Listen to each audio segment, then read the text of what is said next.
20వ తారీఖు జూలై నెల 2024వ సంవత్సరము శనివారము సాయంత్రం 6:05 పుట్టిన సమయం.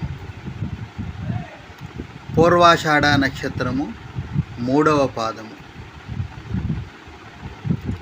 ధనస్సు రాశి, ధనస్సు లగ్నము, పౌర్ణమి తిథి. పూర్వాషాఢ నక్షత్రం 3వ పాదం. పూర్వాషాఢ నక్షత్రం అధిపతి శుక్రుడు. జన్మ నక్షత్రం మంచిది. జన్మరాశి ధనస్సు, అధిపతి గురువు మంచిది. జన్మరాశికి సంబంధించిన గ్రహం కూడా మంచిది. జన్మలగ్నం ధనస్సు, ధనస్సు జన్మలగ్నం. ధనస్సు రాశి అధిపతి గురువు.